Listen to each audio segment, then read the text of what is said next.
안녕하세요. 서울에서 교사로 일하고 있는 30대 여성입니다. 교사로 갓 부임했을 때가 엊그제 같은데 돌아보니 벌써 교사로 일한 지 6년이란 시간이 흘러 있네요. 그동안 참 많은 아이를 가르치며 알게 된 사실이 하나 있어요. 세상에는 완전히 악한 사람도 그렇다고 완전히 선한 사람도 없다는 것이죠. 아무리 아이들이라고 해도 자신의 이익을 위해서 순하기 짝이 없던 아이가 악한 행동을 하기도 하거든요. 상황에 따라 순식간에 달라질 수 있는 것이 사람이기에 그래서 더 사람이 무서워진 것 같습니다. 아무리 선한 사람이라 할지라도 언젠가 돌변해 사탄보다 악독한 행동을 할 수도 있으니까요. 저는 교직에 계시던 부모님의 영향으로 자연스럽게 사범대학교에 입학하며 선생님이란 직업을 희망하게 되었어요. 물론 여자가 갖기에 참 좋은 직업이란 것도 교사가 하고 싶은 수많은 이유 중 하나였지만 제일 큰 이유는 나로 인해 누군가가 깨달음과 가르침을 얻을 수 있다는 것이었는걸요. 그래서 대학 생활을 즐기기 바쁜 동기들과 달리 열심히 공부에만 매진할 수 있었던 거고요. 그리고 이런 노력 덕분인지 정말 감사하게도 저는 대학교를 졸업하자마자 임용고시에 합격해 꿈에 그리던 선생님이 될 수 있었답니다. 꿈에 그리던 교사가 되다니 참 믿기지 않았죠. 학교로 첫 발을 내디딜 때만 해도 무척 떨리고 두려웠지만 주변 선생님들께서는 가까운 동생을 대하듯 친절하게 대해주셨기에 걱정과 달리 금방 학교에 적응할 수 있었네요. 그중 교감 선생님께서는 저를 딸처럼 아껴주셨고, 저 또한 학생들에게 언제나 인자한 모습을 보이는 교감 선생님을 동경했어요. 학교 생활에 익숙해질 때쯤 교감 선생님께서는 선자리를 주선하겠다고 말씀하시더군요. 처음에는 거절했지만 교감 선생님께서는 좋은 짝이 될 거라고 말씀하시며 계속 밀어붙이셨기에 어쩔 수 없이 선자리에 나가게 되었습니다. 반강제적으로 나간 자리였지만 남자는 참 좋은 사람이었어요. 긴장한 나머지 음식을 엎은 실수를 저질렀음에도 남자는 오히려 저를 걱정하며 더러워진 원피스를 손수 닦아주었거든요. 그뿐만 아니라 작은 여행사 사업을 하는 남자는 경제적으로도 탄탄했기에 여러모로 남자에게 마음이 가게 되었죠. 남자 또한 저를 마음에 들어서 했기에 저희는 금세 진지한 관계를 갖게 되었고 저희는 만난 지 1년 만에 백년가약을 올리게 되었답니다. 결혼 준비를 하면서 남편의 집에 가게 되었을 때 제일 놀란 것은 바로 교감 선생님께서 남편의 어머니였다는 것이었어요.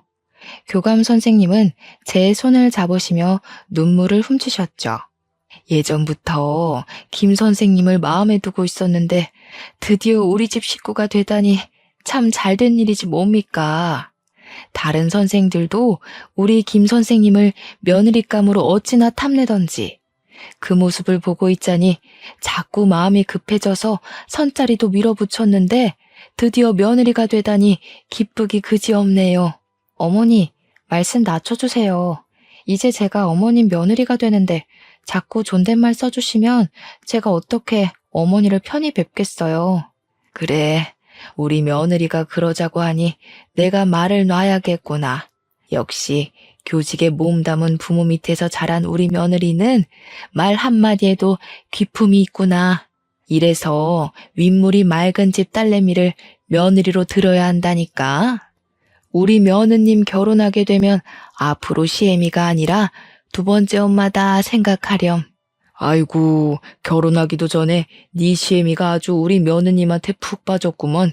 아가, 결혼식이며 집 문제는 우리가 다 알아서 할 테니 너는 아무것도 챙겨올 생각 말아라.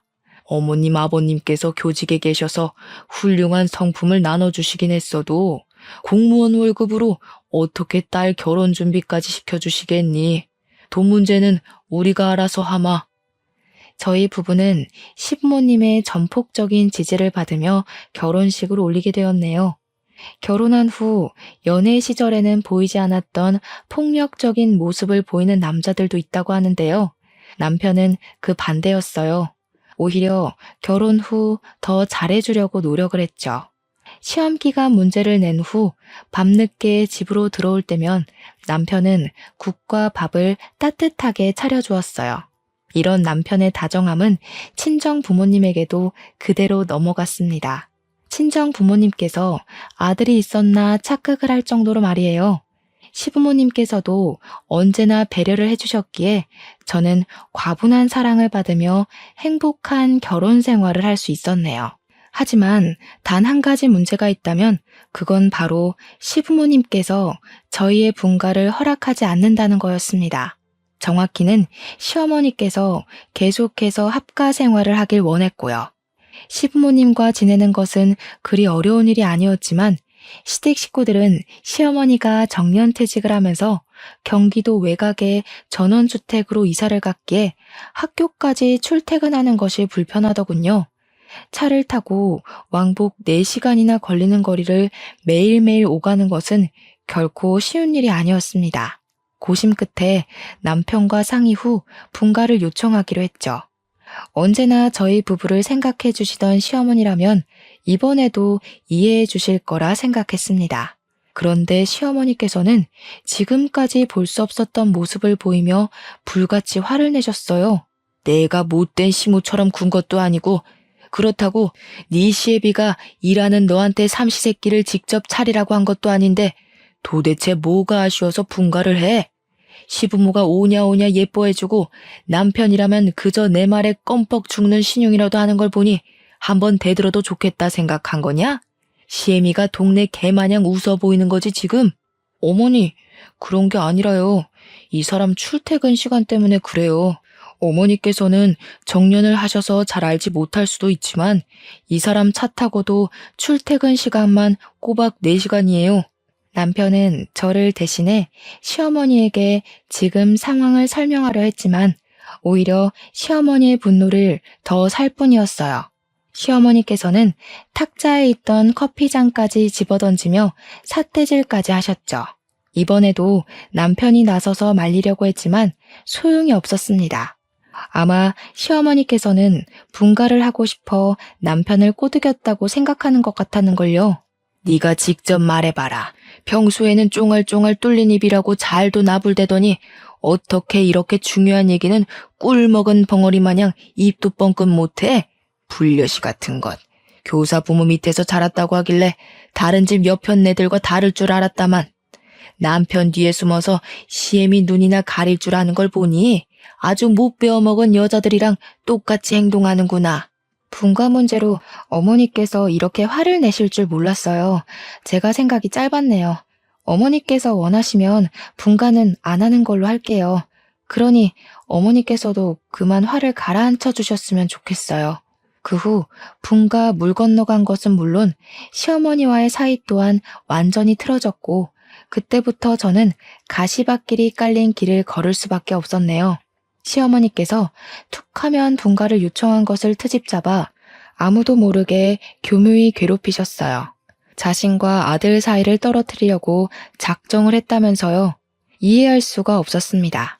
원래 아들에게 집착하는 것은 남편의 사랑을 받지 못하거나 남편이 일찍 세상을 떠난 홀시모에게서 일어나는 일이잖아요. 더군다나 시어머니께는 인물 좋고 다정하기까지 한 시아버지께서 계셨는걸요. 시아버지께서는 항상 시어머니에게 잘하려고 노력하셨기에 더 이해할 수 없었습니다. 하지만 시어머니의 이런 횡포는 그리 오래가지 못했네요. 평생 탄탄대로일 것 같던 시아버지의 사업이 망하고 말았거든요. 시아버지와 남편이 운영하는 여행사는 작긴 했지만 가성비 좋은 여행지를 잘 소개해주는 것으로 유명해 고객들 사이에서도 인기가 좋았죠. 그 덕분에 여행사의 수익은 꾸준히 늘어갔고요. 그렇지만 코로나가 터진 이후 상황은 정반대가 되었어요. 감염병인 코로나가 퍼지는 것을 걱정해 회사 또한 재택근무를 하는 와중에 사람들이 해외여행을 갈 리가 없으니까요. 처음에는 버티기만 한다면 다시 일어날 기회가 올 것이라 생각했는데요. 상황은 점점 악화되기만 했는걸요. 시간이 갈수록 코로나는 점점 더 심해졌고 여행사로 향하던 고객들의 발길은 뚝 끊기고 말았어요. 수입이 없다 보니 여행사에 있던 직원들 또한 하나둘 자리를 떠났습니다. 시아버지와 남편은 어떻게든 여행사를 살려보고자 백방으로 뛰어다니며 돈을 빌려보려 했고요. 그렇지만 가뜩이나 코로나로 인해 경제도 어려운 와중에 가망도 보이지 않은 여행사에 돈을 빌려줄 사람은 아무도 없었죠. 시아버지와 남편은 개인의 재산까지 처분하며 노력을 해보았지만 결국 여행사는 문을 닫을 수밖에 없었네요. 불행은 거기서 끝나지 않았습니다. 여행사가 망하며 시아버지와 남편은 재산 또한 불에 타버린 휴지 조각처럼 사라졌기에 저희는 오갈 데 없는 낙동강 오리 신세가 되었어요. 급한 대로 제가 모아놓았던 3천만 원으로 간신히 10평 남짓한 빌라에 들어가게 되고 말았고요. 빌라에 들어온 이후 시부모님께서는 하루하루 과거를 곱씹으며 우울한 나날을 보내셨어요. 시아버지께서는 평소 드시지 않던 술을 드셨고 시어머니께서는 방에 틀어박혀 하염없이 눈물만 흘리실 뿐이었죠. 슬픔에 빠져 우울한 나날을 보내는 시부모님으로 인해 저는 어쩔 수 없이 가장의 역할을 해야 했습니다. 그래도 한 가지 다행인 것이 있다면 남편만큼은 제 편에서 가장의 역할을 나누기 위해 참 많은 노력을 했는걸요. 하지만 이런 노력과는 다르게 분야도 다르고 나이까지 많은 남편을 써주려는 회사는 한 군데도 없더군요. 남편의 취준 생활이 길어질수록 얼마 되지 않은 저의 월급은 고스란히 시댁 식구들의 생활비로 다 나가야만 했어요. 이런 상황을 알게 된 친정 부모님께서는 당장 이혼하라며 성을 내셨고요. 지금 너한테 딸린 애가 있는 것도 아닌데 뭐하러 남의 집에 돈까지 갖다 바치면서 살고 있어? 네가 그런다고 시댁 식구들이 너한테 고맙다고 인사라도 제대로 할 것 같아? 정신 차려 이거사. 아무리 잘해도 며느리는 며느리야. 네가 아무리 백날 첫날 잘하려고 해봐라. 네 시모는 우리 아들 뺏어간 며느리, 아들 키워준 시댁 식구한테 돈 쓰는 건 당연한 일이라고 생각할 거다. 괜한 헛짓하지 말고 지금이라도 갈라서 지금 나더러 집에 있는 남편이라도 버리고 제가라도 하라는 거야? 엄마는 어떻게 말을 그렇게 해? 명호 씨가 엄마한테 얼마나 잘했는지 벌써 잊었어? 우리 집에 아들 생겼다고 좋아하면서 단물 빨 땐 언제고 인제 와서 헤어지라는 이유가 뭐냐고. 세상에 어느 애미가 다 망한 시댁 식구들 뒷바라지 하는 딸년 꼴을 그냥 두고 봐. 이서방이 아무리 잘했다고 하면 뭐하냐? 앞으로 고생길이 훤히 열린걸. 너 계속 이서방이랑 살다간 죽을 때까지 얼마 되지도 않은 월급 시댁에 다 처박으면서 산입에 거미줄 칠 수도 있어. 아직도 애미 마음을 이렇게 몰라? 어머니께서는 당장 이혼하라며 성을 내셨습니다. 어머니의 마음을 모르는 것은 아니었어요. 어머니께서 모진 말을 한 것도 이혼하라 말을 꺼낸 것도 모두 딸인 제가 고생할 것이 염려되어 한 말일 테니까요. 어머니의 말씀처럼 이혼하지 않는다면 저는 평생 고생을 하며 살지도 몰라요. 하지만 그런데도 남편을 너무 사랑했기에 이혼하고 싶지 않았는걸요. 남편과 이혼을 하고 다른 사람과 살 바에는 차라리 평생 고생을 하더라도 남편의 곁에 남아있고 싶었죠. 하지만 세상에 곧 죽으라는 법은 없는 것처럼 시아버지에게 걸린 한 통의 전화로 인해 저희는 숨통이 트일 수 있었네요.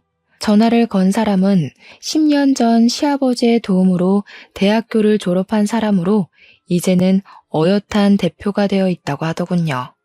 대표는 코로나로 인해 마스크 사업이 크게 번창을 했다고 그러더라고요. 경제적으로 성공을 한 후 우연히 시아버지의 소식을 접하고 도움을 주기 위해 전화를 한 것이었어요. 대표는 시아버지와 남편을 불러 높은 연봉을 제시하며 자신의 회사에 취업할 것을 권유하셨습니다. 마다할 이유가 없었어요. 한 푼이 금한 상황에서 높은 연봉까지 제시했는데 안 갈 이유가 없잖아요. 시아버지와 남편이 일을 나간 후 집안은 전에 없던 활기가 돋아났습니다. 모든 것이 다 대표의 은덕 덕분이었죠. 대표는 남편뿐만 아니라 다른 직원들에게도 잘하려 노력을 하셨어요. 대표는 언제나 직원들을 가족 이상으로 생각하며 일을 한 대가를 감사하게 생각해 상여금이나 복지 같은 것을 두둑하게 챙겨주려 노력하셨거든요. 그런 대표의 모습을 가장 가까운 곳에서 지켜본 남편은 대표에게 존경하는 마음을 가지게 되었죠. 그 후 대표와는 가족보다도 더 가깝게 지내게 되더라고요. 가족 여행까지 같이 가면서 말이에요. 당연한 일이었습니다. 대표 덕분에 빌라 신세를 벗어났기에 은인과도 같은 존재였으니까요. 그렇게 2년이란 시간이 흐르고 그 사이 경제적으로 안정이 됨과 동시에 저희 부부는 드디어 분가하게 되었어요. 그 덕분에 저희 부부는 기다리고 기다리던 아이를 볼 수 있게 되었고요. 소중한 딸아이를 품에 안은 후 저희 부부는 좋은 부모가 되기 위해 애를 썼습니다. 시어머니 또한 딸아이가 태어난 후부터는 좋은 시어머니로서, 좋은 할머니로서 역할을 다하기 위해 힘을 써주셨어요. 여행사가 망한 후 온갖 고생을 겪으며 며느리였던 저에게도 가족으로서 든든한 동지애를 느꼈던 것이었겠죠. 언제나 좋은 모습을 보이려는 시어머니로 인해 저 또한 좋은 며느리가 되기 위해 노력했습니다. 일주일에 한 번씩 시댁을 찾아가면서요. 그런데 시댁에 자주 방문하다 보니 이상한 것이 한 가지 있더라고요. 시아버지께서 자꾸만 딸아이의 이름을 까먹는다는 거였죠. 우리 손녀 이름이 뭐더라? 나도 나이가 들었는지 자꾸 까먹게 되는구나. 예슬이잖아요. 아버지가 직접 지어주셨었는데 기억 안 나세요? 맞다. 우리 예슬이. 나도 늙기는 늙었나 보다. 기억력이 예전 같지가 않아. 이거 원 우리 손녀 이름을 적어놓기라도 하든지 해야지. 안 그래도 요즘에 걱정돼 죽겠다. 사소한 것까지 다 기억하던 양반이 손녀 이름은 고사하고 자기 번호까지 까먹었으니 지금도 이런데 더 늙으면 어찌 될는지. 간신히 살만해져서 이제야 두 다리 좀 쭉 뻗고 잘 수 있나 했는데 아무래도 나는 늙어서 고생만 하다 갈 팔자인가 보다. 평소 시아버지께서는 자주 보던 사람들의 이름까지 다 기억할 정도로 기억력이 좋으셨기에 더 걱정되었습니다. 하지만 그렇다고 치매라고 간주하기에 시아버지께서는 너무 멀쩡해 보이셔서 나이가 먹은 후 자연스럽게 찾아온 건망증이겠거니 하고 넘어가려고 했어요. 그런데 며칠 후 시어머니께 전화가 걸려오더군요. 이 일을 어쩌면 좋니? 네 시아버지 치매란다. 아이고 세상에. 내가 전생에 무슨 죄를 지었길래 하늘에서 이런 실언을 주는지.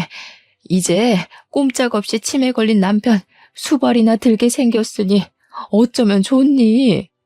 네? 병원에서 검사하고 온 게 맞으세요? 병원에서 오진했을 수도 있는 거잖아요. 다른 병원에 가서 다시 검사를 해보고 다른 병원에도 가보니 이미 치매가 진행됐다고 하더구나. 손 써볼 틈도 없이 꼼짝 않고 치매 걸린 남편이 죽어가는 꼴만 봐야 하다니 아이고 내 팔자야. 설마 저희 가족 중에 치매 걸린 사람이 있을 거라곤 생각지도 못했기에 충격이 이만저만이 아니었습니다. 갑작스러운 일에 시어머니께서도 심란해한 것이 당연했고요. 치매 판정을 받은 후 시아버지께서는 퇴사를 하셨고 약물 치료를 병행했어요. 조금이라도 치매의 속도를 늦추기 위해서요. 하지만 치매 판정을 받은 충격이 가시기도 전에 시아버지의 치매 속도는 빠르게 진행되었고 시아버지께서는 치매 판정을 받은 지 1년 만에 가까운 사람의 얼굴도 기억하지 못하실 정도로 상태가 악화하였죠. 시아버지께서는 곧 죽어도 요양병원은 가지 않겠다고 난리를 쳤기에 결국 고생하는 것은 시어머니셨습니다. 저희 부부가 도와드리려 하긴 했지만 시어머니께서는 그럴 때마다 자식들에게 손해를 끼치게 하기 싫다며 거부를 하셨는걸요. 시어머니께서는 시댁 일에는 관여하지 말라고 하셨지만 그럴 수가 없었네요. 이대로 있다간 시어머니가 스트레스로 먼저 쓰러지실 것 같았는걸요. 발만 동동 구르던 차 대표는 남편의 출퇴근 시간을 조정해 주셨어요. 시아버지를 간호하는데 조금이라도 보탬이 되라면서요. 대표의 배려로 인해 저희 부부는 틈틈이 시어머니와 함께 시아버지를 모실 수 있게 되었네요. 그렇지만 상황은 딱히 상황이 나아지지는 않았어요. 시아버지께서는 병원을 가거나 외출을 할 때 꼭 시어머니와 함께 가겠다고 고집을 부렸거든요. 남편이 시아버지를 어르고 달래 외출을 하려 해도 그럴 때마다 시아버지께서는 더 거세게 반항할 뿐이었습니다. 아버지, 자꾸 왜 그러세요? 어머님도 이제 쉬셔야죠. 언제까지 이렇게 고집 부리면서 힘들게 하실 거예요? 아버님이 계속 이러시면 저희도 다른 방도 없이 아버지를 요양병원에 모실 수밖에 없었어요. 아무리 아버지가 소중하다고 해도 계속 떼쓰면서 어머니를 괴롭히시면 저도 어쩔 수가 없어요. 어르고 달래는 것이 통하지 않자 남편은 시아버지에게 다그치며 화를 냈는데요. 시아버지께 그런 행동은 오히려 독이 되어 더 큰 반항으로 이어지게 되더군요. 밖에 나가 돈 번다고 유세라도 부리는 거냐? 이제 돈도 못 벌고 정신도 온전치 않은 애비는 애비 대접 받은 것도 안 된다 이 말이야? 내가 다른 기억이 다 날아갔어도 이거 하나는 기억난다 이놈아. 네 입에 고기 반찬 넣어주려 뼈 빠지게 고생한 기억 말이다. 그것도 옛날 일이죠. 아버지께서는 하루라도 사고를 안 치시면 입에 가시가 돋는 것처럼 매번 어머니를 괴롭혀서 사고를 치고 다니시는데 아들 된 도리로 어떻게 그걸 보고만 있겠어요? 물론 아버지가 키워주신 것도 감사하게 생각하지만 아버지 혼자만 저를 키우신 게 아니잖아요. 아버지께서 자꾸 행패 부리시면서 어머님 괴롭히시면 저도 어쩔 수가 없어요. 몹쓸 놈. 네 애미한테 뻗친 정성 반만이라도 아픈 애비한테 쏟아봐라. 애비가 멀쩡히 살아있는 지금도 산송장 취급하며 제 애미만 운운하는데 병상에 누워있을 땐 얼마나 멸시하고 업신여길지 아주 훤히 보인다 보여. 자식놈한테 대우도 못 받고 산송장 취급받으며 눈칫밥 먹으며 살 바엔 차라리 자식놈 없는 셈 치고 사는 게 낫겠다. 지난날 너한테 쏟아부은 내 정성이 아까워. 자꾸만 억지를 부리는 시아버지로 인해 근심은 깊어져만 갔네요. 남편과 다툼이 있고 난 뒤 시아버지께서는 무력까지 사용하며 저희 부부를 경계하셨기에 저와 딸은 더 이상 시댁에 갈 수 없었고요. 시아버지의 고집이 날로 심해질수록 시어머니의 안색은 어두워지기만 했어요. 그리고 저희 부부가 시어머니의 건강 상태에 걱정하던 중 일이 터지고 말았습니다. 시어머니가 가출을 하신 것이었죠. 아무리 전화를 해보아도 시어머니 주변 사람들에게 연락을 해보아도 시어머니의 행방을 아는 사람은 아무도 없었어요. 이틀이 지나자 시어머니에 대한 걱정은 돌덩어리처럼 늘어나기만 했죠. 혹시나 지금까지 시아버지에게 받았던 압박으로 인해 안 좋은 선택을 하실 수도 있는 거잖아요. 그런데 이런 시어머니의 행방은 예상치 못한 곳에서 풀려버렸네요. 시어머니를 찾는 시아버지로 인해 곤욕을 치를 때였어요. 대표는 남편에게 전화를 걸어 저희 부부가 보고 싶다고 하더군요. 늦은 밤이었는데도 말이에요. 저희 부부 둘 다 나가게 되면 시아버지를 돌볼 사람이 없었기에 일단 저만 나가서 대표를 보기로 했어요. 그리고 근처 카페로 가보니 놀랍게도 대표의 옆에는 시어머니가 앉아 계셨죠. 시어머니를 본 순간 대표의 앞이라는 것도 까먹고 큰 소리로 시어머니를 부르며 달려갔네요. 정말 시어머니께서 잘못된 선택을 하신 줄 알고 무척이나 걱정했었거든요. 어머니, 그동안 어디 계셨던 거예요? 명호 씨랑 제가 얼마나 걱정을 했는데요. 어머니가 잘못되기라도 했을까봐 일주일 동안 잠도 제대로 못 자고 어머니를 찾았다고요. 그래도 이제 됐어요. 어머니께서 멀쩡하시니 참 다행이에요. 안도의 한숨을 쉬며 옷소매로 눈물을 찍어내자 시어머니께서는 여전히 어두운 안색으로 입을 꾹 다물고 계셨어요. 그리곤 시어머니께서는 한참을 뜸들이다 간신히 입을 열었는데요. 시어머니 입에서 나온 말은 귀를 의심할 만큼 경악스러웠네요. 정신이 오락가락하는 남편 수발드는 것도 이젠 그만하고 싶다. 차라리 남편 버린 못된 마누라로 찍히는 게 낫지. 더 이상 치매 걸린 네 시애비 수발을 듣고 싶지 않구나. 사람들한테 치매 걸린 남편 수발 듣는 좋은 부인이라 입에 발린 소리 듣는 것도 싫고 다 늙어 내 인생 포기하고 사는 것도 싫어. 나도 이제는 새 사람 만나 평범한 사람들처럼 남편 밥 해주고 같이 잠들면서 평범하게 살고 싶구나. 어머니, 지금 재혼이라도 하겠다고 말씀하시는 거세요? 상대가 누구길래 이런 상황에서 재혼한다는 말씀을 하시는지. 시어머니께서는 옆에 있던 대표의 손을 잡으며 재혼을 하겠노라 말씀을 하셨어요. 대표와 시어머니가 재혼한다는 말을 들었을 때 그만 마시고 있던 커피를 뱉어낼 뻔했죠. 아무리 치매 걸린 시아버지가 싫다고 해도 어떻게 평소 가족처럼 지내던 대표와 재혼한다는 말씀을 하시다니요. 게다가 대표는 시어머니보다 10살이나 어렸는걸요. 두 분 모두 이해가 가지 않았어요. 치매 걸린 남편을 버리고 재혼을 한다는 시어머니도 젊은 날 자신을 도와주었던 사람의 아내와 결혼을 한다는 대표도 말이에요. 그러던 중 대표는 시어머니를 감싸며 모두 자신의 잘못이라고 말을 하더군요.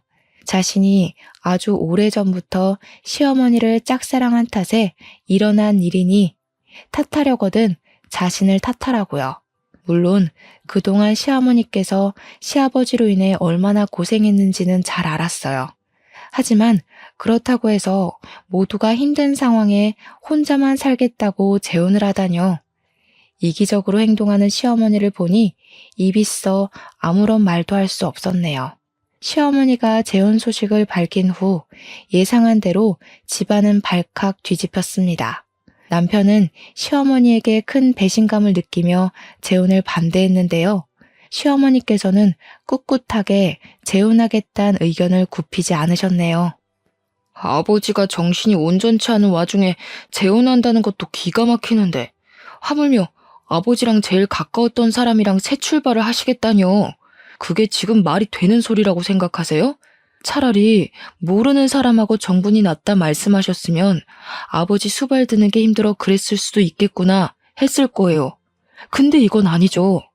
어머니께서는 우리 가족들 생각은 안 하세요? 어떻게 다른 사람도 아닌 아버지한테 은혜 받은 사람이랑 제가라도 한다는 말씀을 하실 수 있으세요? 어머니께서는 그 회사에서 일하는 제 생각은 눈꼽만큼은 안 하세요? 치매 걸린 시아버지도 모자라 새로운 시아버지를 두게 된 제 집사람 생각은요. 어머니께서는 정말 해도 해도 너무하세요. 자식놈이라고 하나 있는 게 어찌 이리 애미 마음을 몰라줘. 내가 그동안 치매 걸린 네 애비를 굶기기를 했냐? 아니면 병원을 안 가 마누라 된 도리를 안 하기라도 했냐? 나도 할 만큼 했어. 1년 동안 집에서 꼼짝도 안 하고 네 애비 옆에만 붙어 병시중만 들었다. 볼이 패이고 뼈가 앙상해질 정도로 지극정성을 다했다고. 네 눈에는 정신이 오락가락하는 네 애비만 보이고 끈떨어진 뒤웅박 신세인 애미는 보이지도 않어? 어머니는 아버지가 불쌍하지도 않으세요? 다 늙어서 치매 걸린 남편 수발이나 들다 세상 떠날 내 팔자가 더 불쌍하다. 앞으로 네 시애비랑 나는 아무 상관도 없으니 정 네 시애비가 불쌍하다면 직접 똥 수발이며 밥 수발이며 들면서 평생 살아라. 나는 더 이상 더러워서 그 짓거리는 못해. 시어머니께서는 그 후 저희 부부에게 보여주기라도 하듯 서둘러 대표와 살림을 합치시더군요. 대표는 어떻게 해서든 남편과 시어머니 사이를 화해시키려 애를 썼지만 이미 시어머니와 대표에게 실망할 대로 실망한 남편은 대표의 말을 들을 생각도 하지 않더군요. 계속해서 대표가 시어머니와 만나는 자리를 만들려고 하자 아예 회사를 그만두었고요. 대표의 얼굴을 보고 싶지 않다면서요. 그래도 양심의 가책은 있었는지 대표는 남자에게 경제적 지원을 해주려 했습니다. 하지만 남편은 이를 거부했어요. 그러자 대표는 저를 통해 매달 생활비를 지원하겠다는 의사를 밝혔죠. 대표님께서 어떤 마음으로 도움을 주시려는지 알지만 그래도 남편 몰래 대표님께 경제적으로 지원을 받을 수는 없어요. 하물며 대표님께서는 저희 시어머니랑 살림까지 합치셨는걸요. 그래도 어떻게 받아주면 안 될까요? 회사까지 그만둔 마당에 당장 마땅한 수입도 없을 텐데 직장 구할 때까지만이라도 받아줘요. 그래야 내가 마음이 편할 것 같아요. 요즘 명호 이사 생각 때문에 내가 밤에 잠도 제대로 못 들어서 그러는 거예요. 그러니 제발 명호 이사가 다시 직장을 구할 때까지만이라도 받아주세요. 대표가 간절히 말해오니 차마 거절을 못하겠더라고요. 사실 저희도 반토막이 난 생활비로 지내기 버거웠거든요. 그렇게 저는 남편 몰래 대표에게 생활비를 지원받게 되었네요. 회사를 그만둔 후 남편은 택시 운전사로 취업을 해 틈이 날 때면 시아버지를 찾아뵈며 돌봐드렸어요. 택시기사 일을 선택한 것도 시간 쓰기가 자유로워서 그런 것이었죠. 저 또한 퇴근하고 남편을 많이 도와주었지만 치매 병증이 심한 시아버지에게는 전적으로 시아버지를 돌봐드릴 간병인이 필요했는걸요. 저희 형편이 넉넉지 않았기에 단시간으로 일하는 간병인을 구하는 공고를 올리자 다행스럽게도 간병인은 금방 구해지더군요. 간병인은 저와 비슷한 30대로 치매 환자를 돌본 경험이 없는 것이 염려되었지만 걱정과는 달리 간병인은 시아버지를 잘 돌봐드렸습니다. 더불어 시아버지께서는 간병인을 잘 따르셨기에 저희는 간병인에게 감사한 마음을 가지게 되었죠. 간병인이 들어오고 나서 저희 부부는 남편의 권유로 제가 근무하는 학교와 가까운 곳으로 이사를 하게 되었어요. 시아버지의 거처 또한 저희 집과 가까운 곳으로 옮기게 되었고요. 시아버지를 돌보기에는 합가를 하는 것이 좋았지만 아무래도 어린 딸의 안전이 제일 중요하다 보니 어쩔 수 없이 분가를 한 것이었죠. 그래도 한 가지 다행인 게 있다면 시아버지께서는 딸아이에게만큼은 인자한 할아버지 때의 모습 그대로 딸아이를 예뻐해 주셨습니다. 그런데 저희 부부가 시아버지와 합가하지 않는다는 것을 알자 간병인은 먼저 나서 자신이 24시간 시아버지를 돌보겠노라 말을 해주더군요. 마땅히 지낼 곳이 없다면서 말이에요. 간병인에게는 그저 감사한 마음뿐이었죠. 돈을 조금 주는데도 불구하고 상주 도우미로 일해주겠다니요. 그렇게 배려해준 간병인 덕분에 저희 부부는 한시름 놓을 수 있었네요. 시아버지를 자신의 가족처럼 잘 보살펴주는 간병인으로 인해 저희 부부는 간간히 같이 시간을 보낼 수 있었는데요. 간병인이 온 지 한 달이 되던 차 시어머니에게서 전화가 걸려오더군요. 전화를 받으려고 했지만 남편은 치매에 걸린 시아버지를 버리고 간 시어머니를 보고 싶지 않다며 전화 받는 것을 거부했죠. 다음날 찜찜한 마음으로 남편과 함께 시아버지를 모시고 병원을 갈 채비를 하고 있었어요.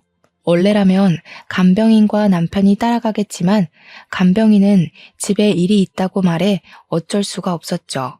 그런데 막 나가려는 순간 문이 부서질 듯 두들겨졌습니다. 문을 열어보니 그 앞에는 놀랍게도 시어머니가 서 계시더라고요. 여기가 어디라고 찾아오셨어요?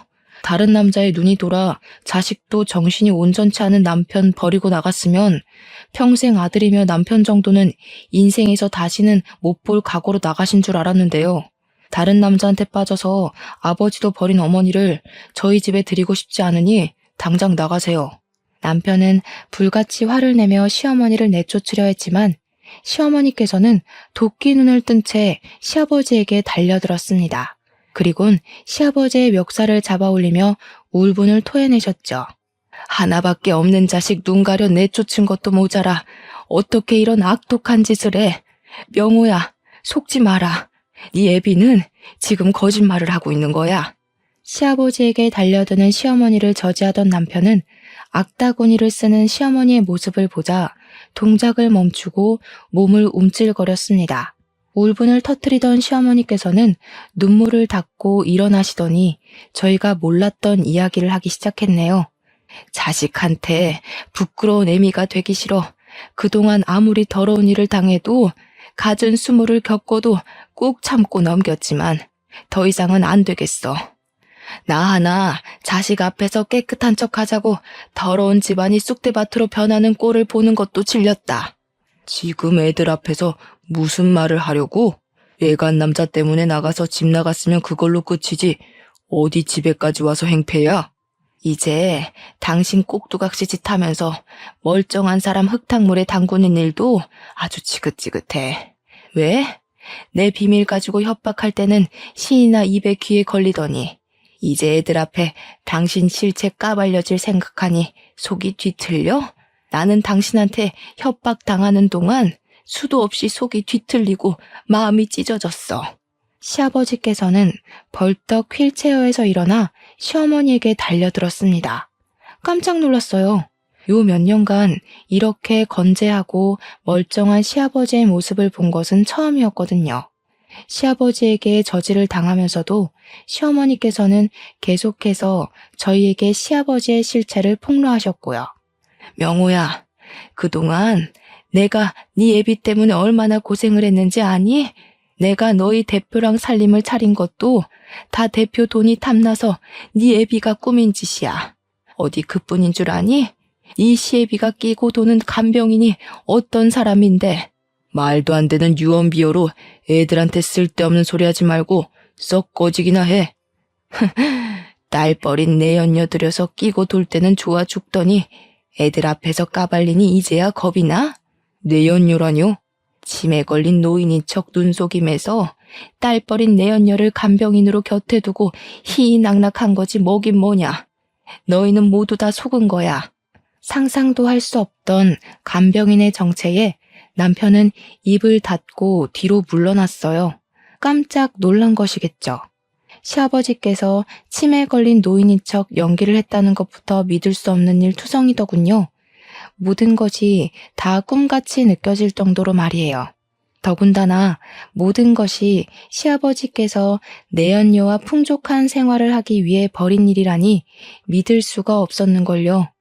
하물며 시아버지의 말이 맞다면 시어머니께서는 왜 말도 안 되는 시아버지의 요구를 들어주었는지 의문이 들더군요. 내연녀와 새살림을 차리겠다는 남편을 그냥 두고 볼 여자는 세상에 없는 거잖아요. 더럽게 유부남이랑 노란한 걸 걷어준 것도 모자라. 그 자식까지 먹여 살리려 해줬더니 이딴 식으로 내 뒤통수를 쳐? 차라리 못난 애미 되는 게 낫지. 당신 같은 악독한 사람 때문에 순진한 사람 등쳐먹는 짓은 더 이상 못해. 이 순간 제일 충격을 받은 사람은 남편이었습니다. 시아버지 말을 믿지 못한 남편이 재차 물으려 했지만 시아버지께서는 이미 집을 나간 후였어요. 집을 나간 시아버지께서는 다음 날이 돼도 집에 들어오지 않으셨기에 남편의 속은 시커멓게 타들어갈 뿐이었는걸요. 전날 있었던 충격이 얼마나 컸는지 한 번도 출근을 걸은 적 없던 남편은 택시 일까지 빼먹으며 꼬박 일주일 동안 집에 틀어박혀 입에 대지도 않던 술독에 빠져 살았습니다. 이런 남편이 걱정되었는지 일주일이 지나자 시어머니께서는 직접 저희 집에 방문하셨어요. 하지만 충격이 커서인지 남편은 시어머니를 보지 않겠다고 하더군요. 시어머니가 돌아간 후 걱정이 되었어요. 남편이 이대로 계속해서 술독에 빠져 살면 어쩌나 하는 걱정 말이에요. 그렇지만 이런 걱정과는 달리 한 달이 지나자 남편은 매일같이 마시던 술도 끊고 예전처럼 택시기사 일을 시작했죠. 예전처럼 생활하는 남편은 얼핏 보면 상처를 잊은 것처럼 보였지만 꼭 그렇지만도 않았네요. 한 달이 지나도록 집을 나간 시아버지께는 아무런 연락이 오지 않았거든요. 남편이 회복했다는 소식을 듣자 시어머니께서는 다시 저희 집으로 찾아오셨습니다. 이번에는 남편 또한 시어머니와 만나는 것을 거부하지 않았고요. 자리에 앉자 남편은 시어머니에게 왜 유부남과 부적절한 만남을 가져서 자신을 낳았는지 물어보았는데요. 시어머니께서는 피하지 않고 말씀을 해주셨네요. 처음에 만났던 그 사람은 나에게 유부남이었다는 걸 숨긴 채 만났어. 나와 결혼을 약속한 깊은 사이였는데 다른 사람과 인연을 맺었을 거라고는 상상도 못했지. 뱃속에 네가 생겼다고 하자 그 사람이 그제야 자기가 유부남이었다고 고백을 하더구나. 그 사람도 네 할머니도 뱃속에 있는 너를 지우라고 난리였지만 차마 나한테 찾아온 너를 지울 수가 없더구나. 그래서 평생 혼자 살 각오로 너를 낳아서 키우게 된 거였지. 그럼 말씀하신 대로 평생 혼자 사셨어야죠. 왜 애꿎은 아버지랑 결혼해서 이사다를 내셨어요? 나도 처음엔 평생 혼자 살 생각이었어. 근데 옆집으로 이사를 온 후 네 아버지가 계속 나를 따라다녔지. 사지를 털어놓고 나면 금방 물러갈 거라 생각했었는데 오히려 네 아버지는 다 이해할 수 있다며 오히려 결혼하자고 말하더구나. 너한테도 참 다정하게 구는 게 이 사람이라면 평생 같이 살며 모든 일이든 믿고 맡길 수 있다고 생각했어. 근데 일이 이 지경까지 간 걸 보니 내가 사람을 잘못 봐도 한참 잘못 본 것 같구나. 내 연유랑 같이 쳐들어와서 너한테 친아버지란 작자가 결혼도 안 한 처자랑 바람이나 피는 유부남이라고 말한다고 협박을 하는데 차마 너한테 직접 말할 용기가 안 났어. 차라리 내 손을 더럽히는 게 낫다고 생각했지. 미안하다. 모든 게 다 이 애미가 모자란 탓이야. 시어머니가 사과하자 남편은 참았던 눈물을 쏟아내며 가슴을 두드렸어요. 그러면서 시아버지만을 위하며 시어머니를 몰아낸 자신을 탓하고 원망하며 지난 날을 후회했죠. 남편을 위해 잘못된 일이라는 것을 알면서도 어쩔 수 없이 나쁜 일에 가담을 한 시어머니도 숨겨졌던 친부의 존재를 알게 된 남편도 모두 가여워 가슴은 하염없이 미어져만 갔습니다. 두 사람 모두 자신이 원해서 한 일이 아니잖아요. 그런 힘든 일이 있었으면 말씀을 하셨어야죠. 혼자서 속만 끓으시고 얼마나 힘드셨겠어요. 저야말로 죄송해요, 어머니. 아버지한테 정신이 팔려 어머니의 상처를 헤아리지 못했으니 모든 게 다 제 불찰입니다. 모든 것을 알게 된 후 남편은 시어머니를 협박해 대표의 재산을 가로채려 했던 시아버지에게는 협박죄를, 그 옆에서 시아버지를 도왔던 내연녀에게는 혼인 파탄의 책임을 물어 위자료를 청구했네요. 증거가 명백했기에 시아버지와 내연녀는 빼도 박도 못하고 책임을 물어야 했고요. 뒤늦게 사태의 심각성을 알게 된 시아버지는 남편에게 애걸복걸하며 소송을 취하해달라고 빌었지만 이미 시아버지의 정체를 알게 된 남편에게 그런 애원이 통할 리가 없었죠. 진부도 버린 널 이날 이때까지 키운 게 바로 나다. 진부가 바람이나 피우는 몰상식한 사람인 걸 알았으면 피도 안 섞인 널 키워준 나한테 고마워해야지. 결혼한 주제에 다른 여자 끌어들여서 바람 피운 건 아버지도 마찬가지 아닌가요? 아니죠. 아버지는 돈 잘 버는 후배가 셈이나 어머니를 이용해서 협박까지 했으니 더 심할 수도 있겠네요. 저는 어머니가 받은 만큼 돌려드리는 거니 너무 억울해하지 말고 감옥에 가서 눈에 넣어도 아프지 않을 내연녀랑 함께 손 꼭 붙잡고 백년해로 하세요. 오빠, 아들 좀 말려봐요. 계속 이대로 보고만 있을 거예요? 팔자 한번 고쳐보자고 오빠랑 결혼했는데 팔자를 고치기는커녕 감옥에 들어가게 생겼으니 이제 어떡할 거예요? 명우야, 그동안의 정을 생각해서라도 고소는 취하해다오. 내가 이렇게 무릎 꿇고 빌 테니 한 번만 그냥 넘어가 줘라. 다 늙은 아비가 감옥에 가서 고생할 수는 없잖니. 어머니는 아버지 때문에 하루하루를 지옥같이 사셨는데 그깟 감옥에서 고생 좀 하는 게 대수겠어요? 무릎 한 번 꿇는 거로 끝내기에 아버지 죄가 너무 무겁잖아요. 사죄는 감옥에 들어가서 하세요. 시아버지께서는 선처를 원하셨지만 남편은 아랑곳하지 않고 처벌을 강행했죠. 결국 법원은 시아버지에게는 징역 6개월을 선고했고 내연녀에게는 혼인 파탄의 책임을 물어 500만 원을 물게 하며 악연의 끝을 보였네요. 시아버지와 가족의 인연을 끝낸 후 남편은 다시 대표의 회사로 복귀를 했어요. 시어머니께서 모든 일을 털어놓았음에도 끝까지 그 옆을 지키며 법적으로 시아버지와 내연녀가 처벌받을 수 있게 도와주었거든요. 남편은 그 후 변하지 않고 한결같이 시어머니를 감싸준 대표에게 마음을 열기 위해 노력했어요. 그 마음을 아는 대표는 남편을 감싸주었고요. 현재 남편은 회사에 이사가 되었고 저희는 그 어느 때보다 평온한 나날을 보내고 있답니다. 하지만 시아버지는 잘 지내지 못하는 모양인지 계속 저희 부부에게 연락을 해오곤 하네요. 아마도 징역살이를 하는 동안 내연녀가 도망가고 혼자가 된 채 쓸쓸하게 시간을 보내니 심적으로 힘들어서 그런 것 같아요. 시아버지께서는 구구절절 하소연하시지만 불쌍하기는커녕 오히려 인과응보라는 생각이 듭니다. 오히려 시아버지와 같은 악독한 사람과 살았던 시어머니가 안타까울 따름이죠.